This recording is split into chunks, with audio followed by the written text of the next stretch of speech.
Exercise का 15th sum है, a contract on a construction job specifies a penalty for delay of completion beyond a certain date as follows ₹200 for first day, ₹250 for second day, ₹300 for third day and the penalty each succeeding day being ₹50 more than the preceding day. How much money a contractor has to pay as penalty if he has delayed the work by 30 days?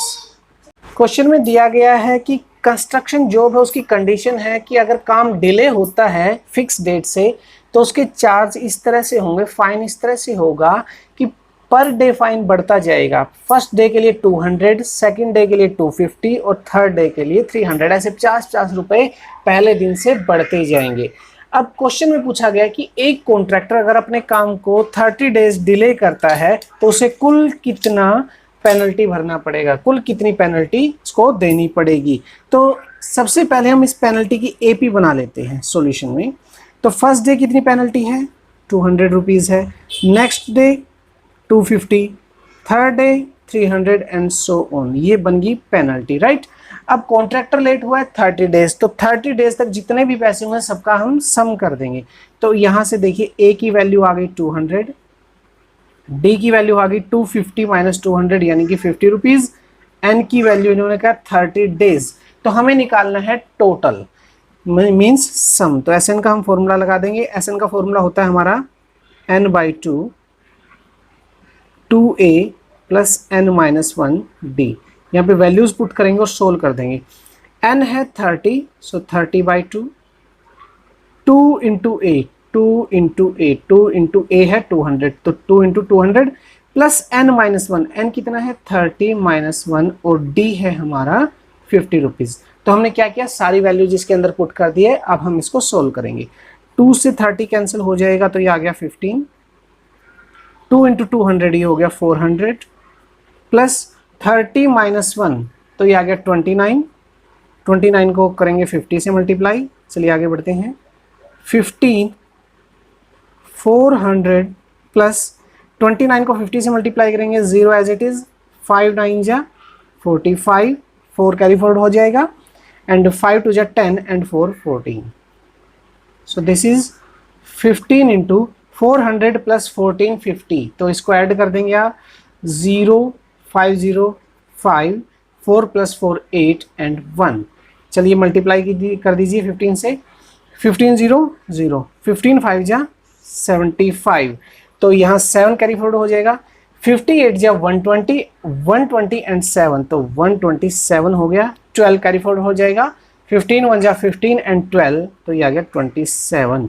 सो सम आया हमारा 27,750 rupees. The contractor has to पे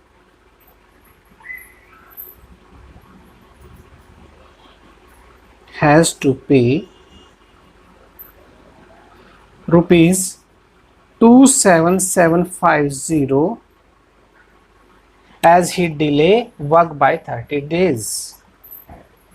exercise का 16 sum है, a sum of ₹700 is to be use to give a 7 cash prizes to the students for their overall academic performance if each prize is ₹20 less than the proceeding prize, so find the value of each prize. Question में कहा गया है कि किसी class के 7 students को उनकी overall performance के लिए प्राइजेस देने हैं और प्राइजेस इस प्रकार से कि जो सबसे बड़ा प्राइज है और उससे जो नीचे वाला प्राइज है उससे 20 रुपीज़ का डिफरेंस है, मीन्स ऊपर वाले को 20 रुपीज़ ज़्यादा मिलेंगे और उससे नीचे वाले को 20 कम, उससे नीचे वाले को 20 कम, और इस तरह से प्राइजेस को डिस्ट्रीब्यूट किया गया है। तो ये देखिए 20 माइनस करते जाएंगे तो ये एक एपी बन गई है। तो हम पहले बना लेते हैं एपी। एपी क्या होगी, अब फर्स्ट प्राइस हमें पता नहीं तो उसे हम मान लेते हैं ए, तो नेक्स्ट प्राइस हो जाएगा हमारा A-20, नेक्स्ट प्राइस हो जाएगा A-40 and so on, right. अब हमें निकालना क्या है, if each price is 20 less than the preceding price, अगर ऊपर वाला प्राइस नीचे वाले प्राइस से ठीक 20 रुपये कम है, find the value of each price. हमें हर एक प्राइस बताना है कितने कितने रुपीज़ का होगा। तो चलिए इस एपी से वैल्यूज निकाल लेते हैं। ए की वैल्यू तो है ए जो हमें निकालना है, डी की वैल्यू है second term minus first term, तो ये आ जाएगा माइनस का 20, एन की वैल्यू 7 जो यहाँ पे दिया गया 7 कैश प्राइजेस, और SN भी हमें दिया गया है, रुपीज़ है 700। चलिए SN का लगाएंगे formula, SN is equal to n/2 2a plus n-1d। SN हो गया हमारा 700 is equal to n/2 means 7/2 2 into a प्लस 7-1 इंटू -20। 2 इधर जाके मल्टीप्लाई हो जाएगा और 7 मल्टीप्लाई है तो इधर आके डिवाइड हो जाएगा। ये हो गया 2 into 8 2a plus 6 into -20, cancel कर देंगे तो ये आ गया 100 into 2 means 200 equal to 2a minus 120, 6 into -20 तो ये -120 हो गया। ये ट्रांसपोज होके प्लस का हो जाएगा, 200 plus 120 is equal to 2a, तो ये आ गया 320 इज इक्वल टू 2a। और a की वैल्यू क्या हो जाएगी, 322 इधर आके डिवाइड हो जाएगा तो ये आ गया 160, तो a की वैल्यू आ गई 160। तो कैश प्राइजेस क्या होंगे हमारे,